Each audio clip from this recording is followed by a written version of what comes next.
sorry. We're supposed to make the TikTok later. Oh, my bad. I love TikTok. Well, hello, Elevation Nation. Say hello as you're jumping on. Text your teammates to get on here. We'll wait like another minute to get started, but we're really excited for some of the things that we have to share with you today and go over. And we are graced to have the presence of Riley here with us tonight to join us as a third anchor. Yep. Hello, everyone. How are you doing?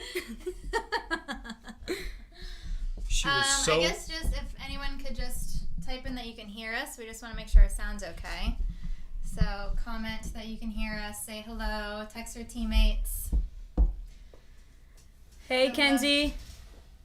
Hey, Sarah. Hey, Aaron. Emma Bowman, what's up? She's on my team. Isn't this kind of fun? Yeah, it's fun. See? It's better than TikToks. Nah, TikTok's where it's at. Yeah, if you could just comment that you guys can hear us, because we have no idea at this present moment.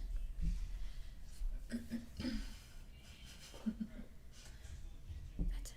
Huh? Rainy. No, we're just Nobody. like, wait. I'm about to Anybody? Can you hear us? I don't want to continue. I unless will they can perform a hear us. TikTok for any new people. They can hear us. Perfect. Perfect. We out here. Coach Phil said we What's out up, here. Phil? All right, awesome. So as all of your teammates are jumping on, I'll just tell you what we're going to get into. So on Tuesday, we had some Elevation alumni jump on and share some things about defense. They gave you guys some tips that were awesome. But there was one alumni in particular that we didn't get to hear from, so we're going to share that with you first. And then we're going to go over some of the questions that you guys asked from us. And then we're going to watch some film that you all submitted. So that's going to be the kind of the guideline.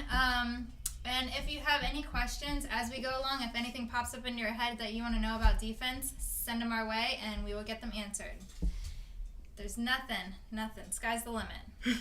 And since Riley is leaving, you can ask her anything you want as well. Yeah. Anything. It doesn't even have to be about volleyball. Anything. I answer all questions. There's no such thing as a dumb question. That's right. Maybe All right. we'll get her to read a monologue. Yes, the monologue that we read on Tuesday, which was so good about defense, that's actually from Riley. It's hers, and she's actually donated it to Elevation, so it's going to be up in here very soon. So let's go ahead and watch Margot's video.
All right, well.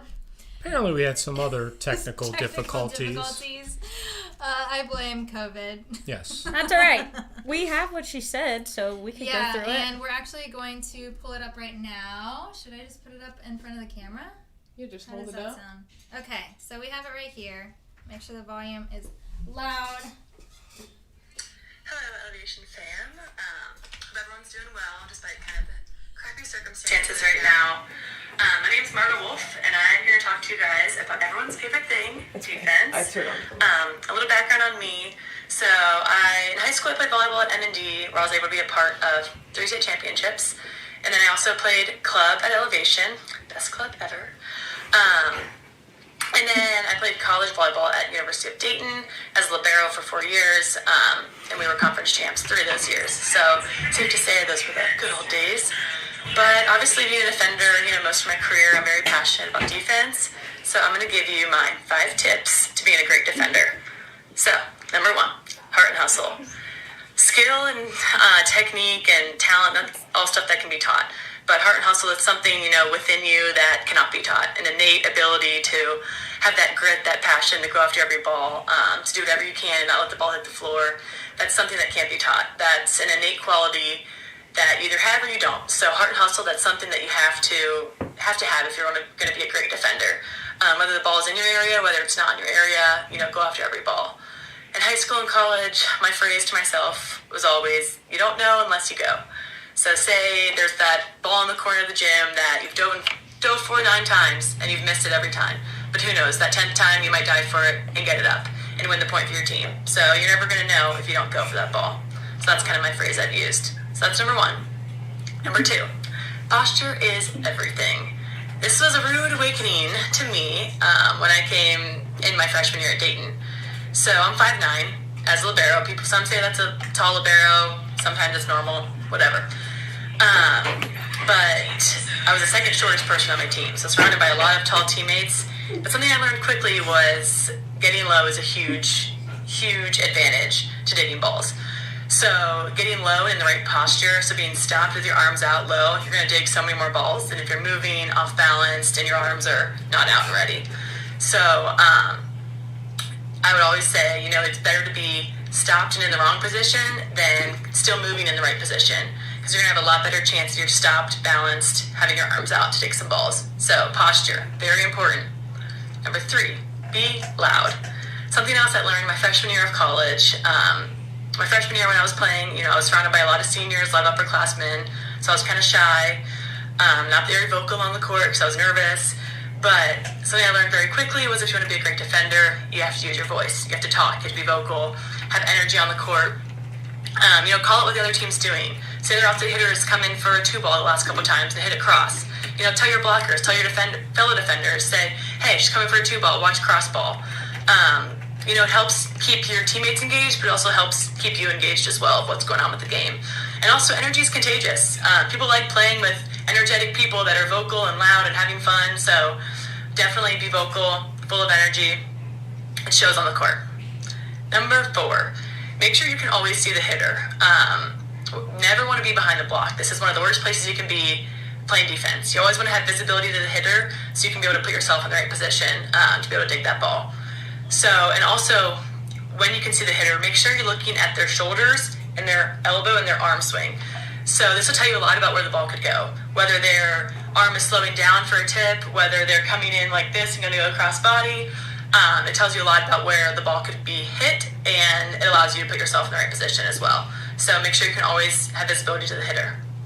Number 5, be aggressive. Own the court. The best defenders are a little selfish. Some would even call them ball hogs, but this is not a bad thing. They want to dig every single ball, whether it's in their area, whether it's not in their area. This is a great thing to be a ball hog. Be selfish. Dig every ball you can. That's what a defender's supposed to do. And also it gives your teammates that trust with your teammates, that you have their back. If they're not going to get that ball, you'll be right behind them to get it. Or if they're in the wrong position, you'll be there to pick up some of the slack they might have had if they didn't get in the right position for the defense. So definitely be aggressive, be loud. Posture is everything, heart and hustle, and have fun. So just want to give you guys a couple of tips and hope you're managing to stay busy and active. But yeah, thanks. Bye, guys.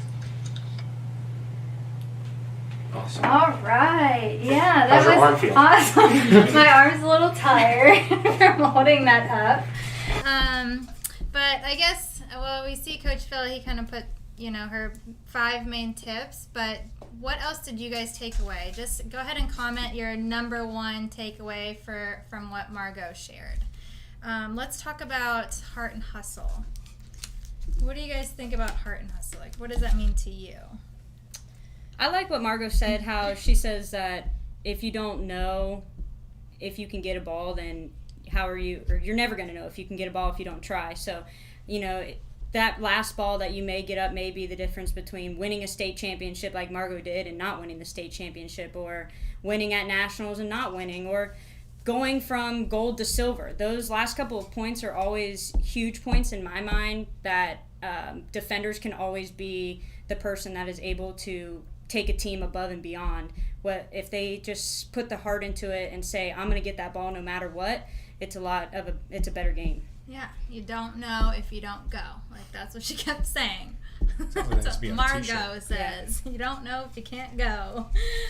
Posture, I know that we've talked a lot about that just with here on Technique Tuesdays, and I know your coaches talk about that, being nice and low. And I think you had a comment about her when she was here at Elevation. She was still pretty tall, and then as she transitioned to college is when she started to sink a little deeper, and that probably helped her out tremendously, would you say? Yeah, and I also think for the young kids, if you're standing straight up, you don't know what you're going to be able to do if you're getting lower. You don't know if you're going to get that last little extra push to dig a ball further in the middle of the court. You are not going to know your range. So if you get a little bit lower and you sink a little bit deeper into your posture, and then you have the tenacity to go for every ball, you're going to be a lot better of a defender. Yeah, better chance of digging up a ball if you're nice and low.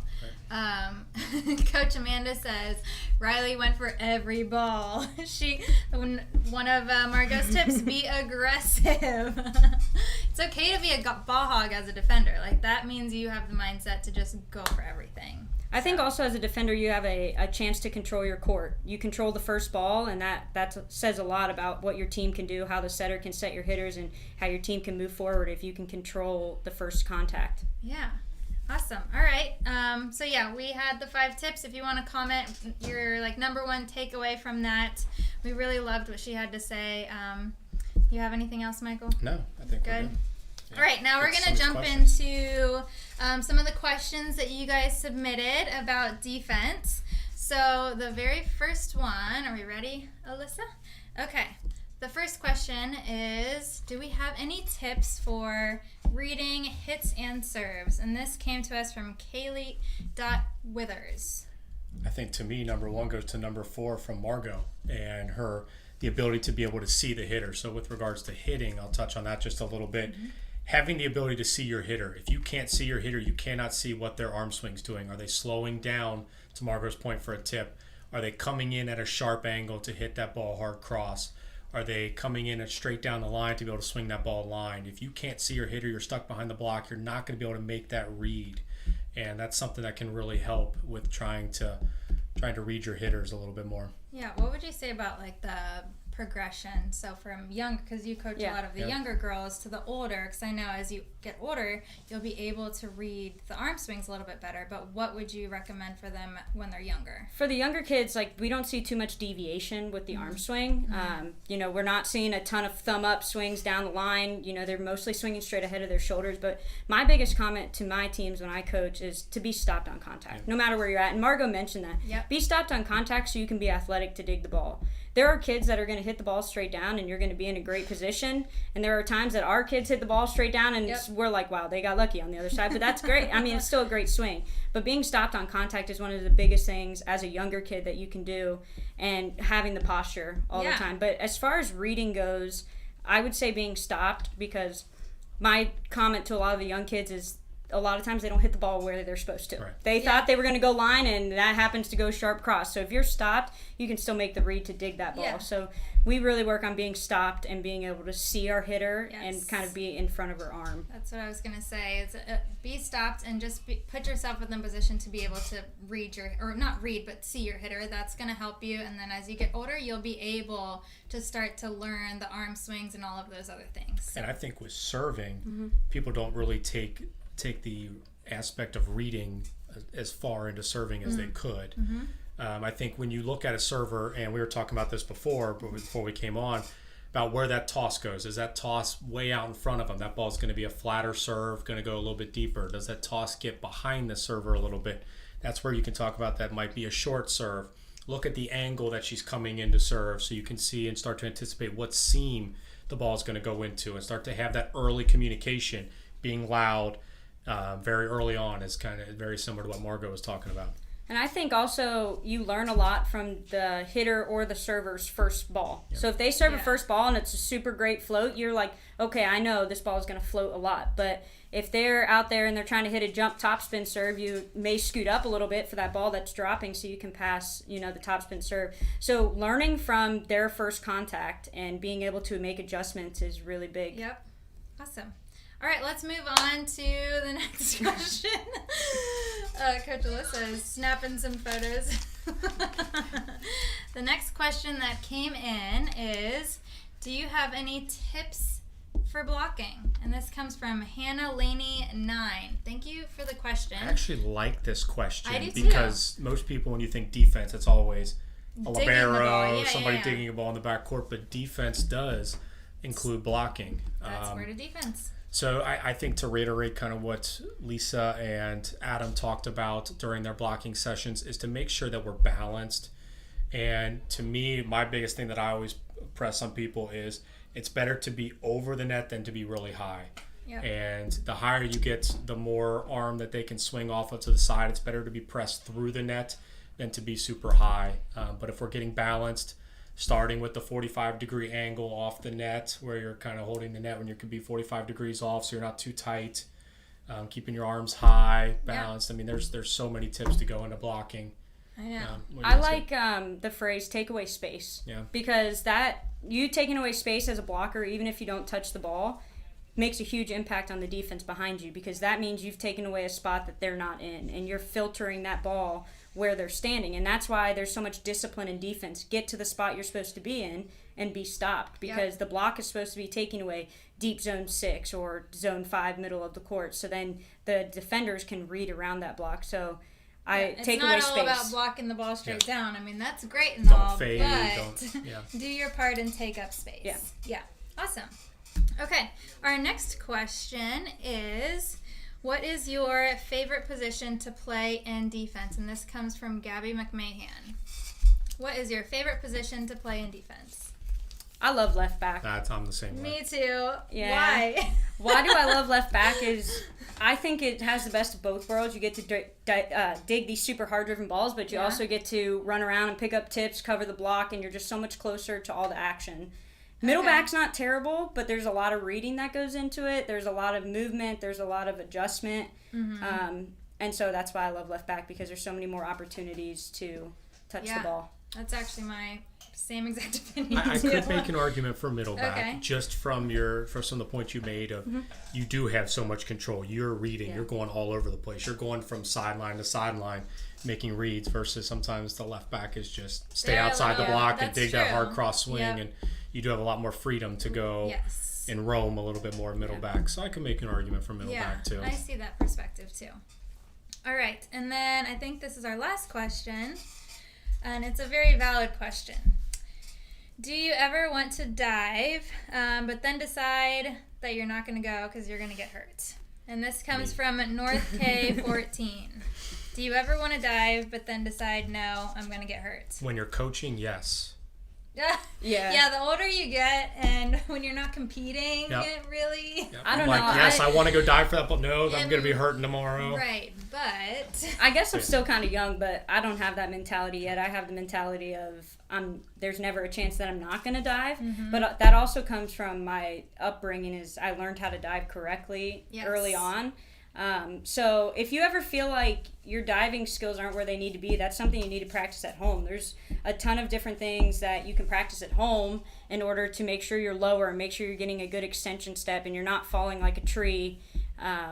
There's just a lot of things that if you feel like you're going to get hurt that you can fix. That's something you can fix at home for sure. And back to our technical Tuesdays that the very first time when we had Steve in, we talked about those floor moves and how to do them effectively without to Riley's point, hurting yourself, and that'd be a great tool to go back and take a look at. Yeah, that's on our YouTube channel. You guys can look at that, and I think you probably are afraid of hitting the floor because you aren't doing it properly.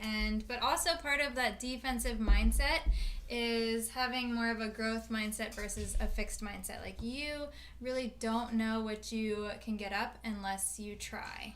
As soon as you tell yourself you can't get it because it's going to hurt, you're not going to be able to get it. And then, consequentially, you're not helping your team. Right. And this is a team sport, right? Like, we're trying to win matches. We're trying to compete. And there's nothing better than hitting that floor, going all out, and getting that ball up, and then you get a kill from it. Like, correct. The pain, it doesn't matter, right? And to Margot's point, you might 9 times out of 10 not get the ball up. Yeah. But that 10th time, and to Riley's point, could be the difference in a match. When it matters, exactly. So just keep going, keep trying, and ask your coaches how to do better with your diving and rolling or however they want you to get underneath the ball. So. And you guys have our contact information through here. You can reach out to us, and we'd be happy to give you some pointers. That's actually a really, really good question. I appreciate I have a that. funny comment from somebody on my team, Taylor McKeever. You're being thrown under the bus. But she says, haha, this reminds me when you and Coach Carly wouldn't dive at practice because you guys wore expensive leggings. That is the only time I have not dived. There is an exception, okay? Like, you can't put holes in expensive leggings. No! But that is a great point, and I think to Taylor's point, it really, like, we had to really stop ourselves because we had that mindset of, like, I'm going to get this ball up. Especially when you're 24 playing 12-year-olds. Like, you just can't let the ball hit the ground. A mindset. All right, thank you for your questions. If anything else pops up in your mind as we're continuing on, please put them in the comments and we'll answer them. Yeah, we'll get back to some more questions. Yeah, the last thing we're going to go over is some film. We had a few of you send in some of your defensive plays here, so we're going to go ahead and watch some of those. So I think up first we have, I don't want to mispronounce her last name, but Katie Noshang. So let's see what we're working with here, Katie. All right. Okay, so she's in... I think it's a free ball out of there. Looked like a free ball. She's in the right back. Yeah. Playing middle back and shifting over, it looks like. Okay. I think I like that she definitely has her hips underneath the ball, platform underneath the ball to pop it up nice and high. Is that the next film? No, it's the same. No, this is the next one. It's a different one. Oh, it's a different similar play though. Yeah, the one what I like better about this one than the other one is this one's leading the setter just a little bit. But on the setter there, the looks one like she before dropped a little bit, kind of pushed the ball behind the setter, and we definitely on any free balls, anything like that, want to lead that setter. So this one goes behind the setter a little bit too. Just maybe too big of an angle there with your platform, a little bit of stirring. I like to call it with the younger kids, stirring the pot a little bit. Okay. If you were to freeze that angle right on that left tip a little bit, I think it would have been a little bit not so far behind the setter. But I do like her posture in that. Yeah. All right, this is a new one, right? Sydney Barrett. So we have Sydney Barrett. She's in right back. Yeah, this is a pipe swing coming at us here. She's nice she does and a good job of staying outside the block. A good step to dig the ball. Great posture. This is elite. I'm trying to remember this match. Oh. They had a good hitter coming out of pipe all the time. Yeah, She's our best hitter. That's a pipe swing from a 14-year-old. That's crazy. Yeah. That's a great dig with the angle. Yeah. And she didn't let that ball go across her, too. You always want to try and cut that ball off. Kenzie in there. All right, we have Kenzie Kogan here. Left back. This is that range you were talking about here, Riley, of being able to read into zone 6. And high off the hands, and she's able to go for that. I would have liked a little bit more of like running at you, Michael, rather than at a negative angle. That might have helped her get the ball higher. But as far as reading, especially coming from a 14-year-old and digging all the way into zone 6, it's a really good play. Yeah, that's a nice relentless pursuit right there. She didn't give up. She continued through it too. She didn't stop and great job, Kenzie. Good. Here's another one from Kenzie. Yep. I think she's got her arms out here. She brings them back just a little bit to her body, but I like she goes down to a knee. It's kind of a modified shindig a little bit there, but I like the read. She's staying outside the block. She stops. She has a nice little pre-hop there to make sure that she's able to still take steps to the ball. Maybe if she stepped a little bit more forward with her left foot, she wouldn't have needed the knee. But sometimes the ball beats us, and we have to make an adjustment. So it was a good adjustment on her part. Great job. All right. Is that all the film we have? Well, thanks for sending that in. Did we get any more questions? I don't think so. All right. Well, thank you guys for jumping on our talk show on Thinkin Thursday with Coach Riley. We're so happy to have you. She's actually going to be Are we going to moving get you out to read the monologue here before you go? Do you want me to do read it. it? Absolutely. Let's end defense Thinkin Thursday mean- with the monologue. I mean, This was it's hard to hers. follow my interpretation I know, of this, I but know. it's okay. We'll So give this you a is shot. going to be hanging up in elevation. A little fun fact is I've had this since the 8th grade, and I would tap it. It's been in my apartments, in my rooms, and I would always tap it because it just remembered me, like why I did things the way I did them. So, Love it. anyways, here we go. Looking through the net, the sound around me begins to fade. As the first whistle blows, my purpose in life is altered. My existence here on earth is now being evaluated through a single struggle, staying between the ball and the floor. Through a constant struggle, it is a struggle I love to win and will win. I achieve this through stealing victories from a floor that doesn't know its limits to greed. In a game of anticipation and quick reactions, I cannot allow the ball to hit the floor. I drum up all of my will and energy to get to every ball, remembering that saving a ball is like keeping a dream alive. I push my body to reach as far as it can reach, jump as high as it can jump, dive as far as it can dive, reminding myself that this is a game and a small price to pay for a game that has given me so much. And when my body hits the floor, so the ball does not, I realize that I have won that battle. As the last whistle blows and the game has ended, I glare back at the lonely ball, grateful that it will soon join me again in my dreams on the court. And if everybody can see, Goosebumps again. this is the Jeez. picture. You know, you're staring back at the lonely ball on. Isn't that awesome? Do we know which Thanks court for- that is? I don't. Who Okay. knows? Looks what like a it- high school gym. Does? Yeah. Student I don't section, know. it says back There's a there. lot of great points in that. Yes, So- love that. So thanks for reading that. And if you guys, I just want to close with one more statement in Okay. here is, especially as we are getting into this time where we don't know how much we're going to be in the gym this summer. If you guys have questions about passing, defense, anything, reach out to us. There's comments that you guys can have. There's ways to get a hold of us. If you need to, you can send it to John Paul and we can answer questions. I mean, we might be able to do some defensive sessions over the summer. But as you guys are getting into your fall seasons, especially the younger kids, if you guys have questions about defense or passing or technique or videos you want us to critique, feel free to send them in. I have a point too, is make sure you're tuning back to those videos they did Yeah. at the beginning, because there's never a point in your life that you shouldn't work on technique. Technique should be a thing you do every day. And I've reiterated to my girls through all the Zoom sessions, when you're outside practicing, don't do it wrong.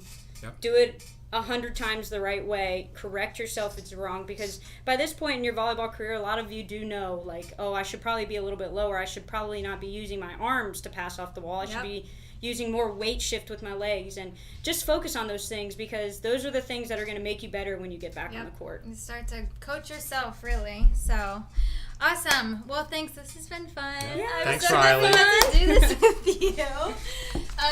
So make sure you subscribe to our YouTube channel. I think we have a couple more. Are we doing a couple more Tech Tuesday, Thinkin Thursdays coming up? So stay tuned. Stay engaged still. We have, lesson training sessions going on here if you guys are doing that. And Blocking's up next. yeah, blocking is up next. Hey, John So- Paul. Yeah. Aw, they all love you. Thank you, Elevation Nation. Thank you, guys. Thanks for showing up. All right. Bye. Bye.